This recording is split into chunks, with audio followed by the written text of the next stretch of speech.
Hello friends, welcome to all. Today we will discuss about power frequency disturbances. It is covered in the subject of power quality and management at SEM Electrical. Common power frequency disturbances.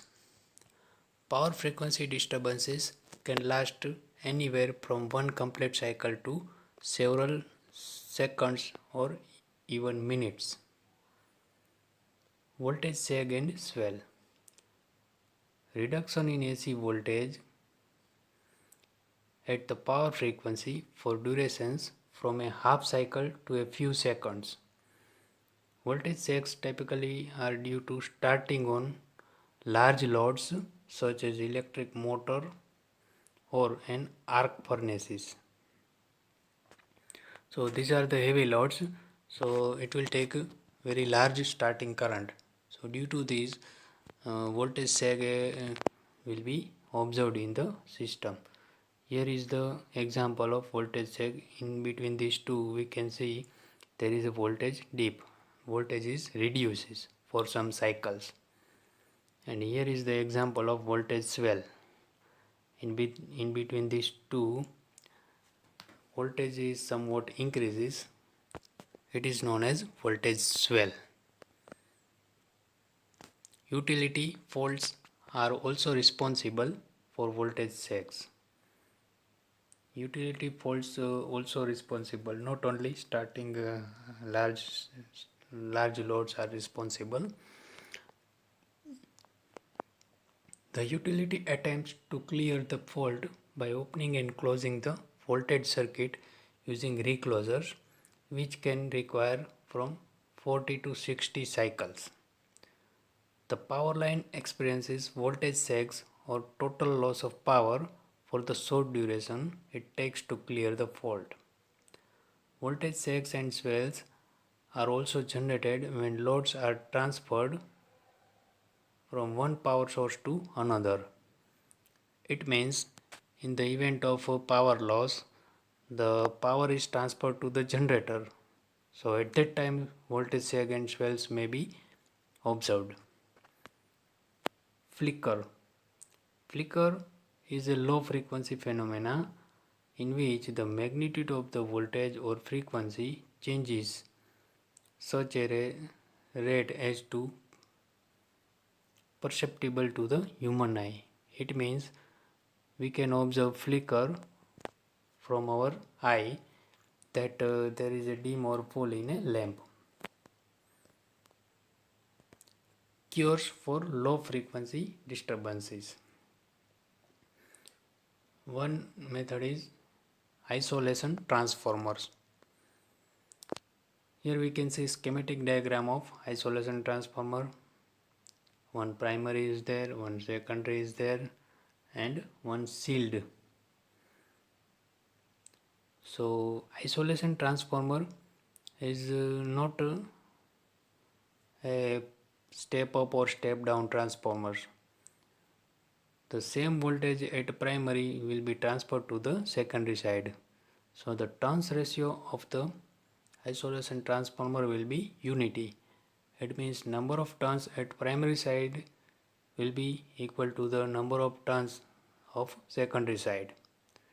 So voltage is just transferred from primary to secondary side. Isolation transformer do not help in curing the voltage sags or swells. They merely transform the voltage from the primary level to the secondary level to enable power transfer from one winding to other. However, if the problem is due to the common mode noise, isolation transformer help to minimize the noise coupling, and shielded isolation transformers can help to greater degree. So if possible we have to use shielded isolation transformer. Voltage regulators. Voltage regulators are devices that can maintain constant voltage for voltage changes of predetermined limits above and below the nominal value. A switching voltage regulator maintains constant output voltage by switching the taps of an auto transformer in response to changes in the system voltage as shown in figure.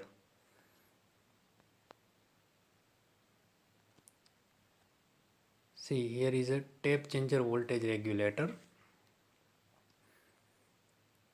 Here is a input voltage and here is output voltage. Now we have to regulate output voltage. So for that we can see here is a tap.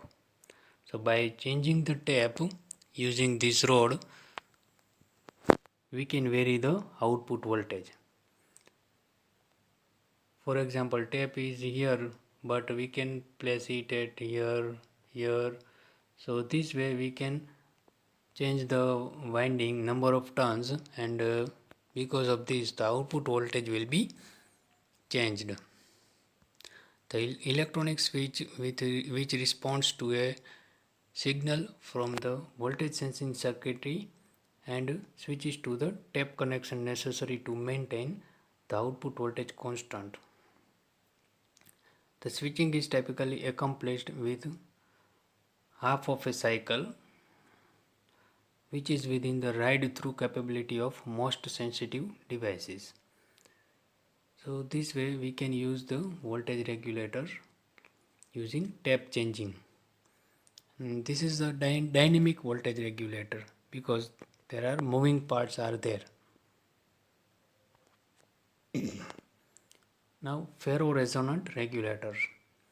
Ferroresonant voltage regulators are static devices. It means there is no moving parts. They operate on the principle that in a transformer, when the secondary magnetic circuit is operating in the saturation region, the secondary winding is decoupled from the primary and therefore is not sensitive to voltage changes in the primary. The secondary winding has a capacitor connected across its terminals that makes a parallel resonant circuit with the inductance of the secondary winding. Okay, this is the schematic diagram of ferroresonant transformer. Here is a primary winding and input is given here. Here is secondary winding or resonant winding, and here is a compensating winding. Now we can see here one capacitor is placed in parallel with the secondary winding, and inductance of this winding and capacitance will make the circuit is resonant circuit. Due to this we get the constant output voltage. The major advantage of this transformer is that if 20% change is input side, then it will reflected only 0.1% at output side. So this is the main advantage of this transformer. Now next device is static uninterruptible power sources. Static uninterruptible power sources have no rotating parts such as motors or generators. These are devices that maintain power to the loads during loss of normal power for a duration that is a function of the individual UPS system. This is the schematic diagram of offline UPS. During normal condition, if the normal healthy input is available, then the power is transferred from this device. It means switch 1 is always on during the normal AC power available, and second event is battery is continuously charging during normal power is on. Now in the event of power loss, the power is transferred from battery, inverter, switch to and output. So battery is discharging during the power loss, and we get the output power. Now if the main power is restored, then again the power will transfer from this way and battery is charging through this way. So this is the working of offline UPS. Now online UPS system. In online UPS, the preferred power source is this charger, battery is charging, and also power is going from inverter to output. So this is the path of output in a normal operation. Now in the event of power loss, the power will transfer from battery bank, inverter and output. So during main power loss and main power available, inverter is always in picture. The advantage of this system is output of inverter is very accurate. It means accuracy is very high of inverter output. So if any changes in input is there, it is not reflected the output of inverter. So we get conditioned power from the online UPS. One more thing, what is the function of this static bypass switch? If inverter, battery bank or charger is in fault or in maintenance, at that time we have to transfer the bypass the all these components. So for bypassing we have to turn on this static bypass switch, so the power is transferred from here and we can repair or maintain this charger, battery bank or inverter. Now rotary uninterruptible power source or rotary UPS system. See, its name suggests that there is a rotating part. Okay, here is a schematic diagram of rotary UPS. We can see one diesel engine is there, one AC motor and one AC generator is there. We can see shaft of all three machines are connected together. In a normal power input is given to the motor and motor shaft is connected with AC generator, so we get the uninterrupted power from here. In the event of normal power loss, the power is taken from the diesel engine or any other prime mover.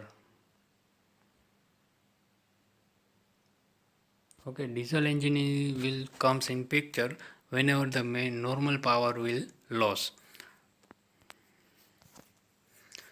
During normal operation, the diesel engine is decoupled from the common shaft by an electric clutch. If the utility power fails, the prime mover shaft is coupled to the generator shaft and the generator gets its mechanical power from the prime mover. So this is the working of this rotary UPS. Reference: Power Quality by C. Shankaran, CRC Press. Thank you.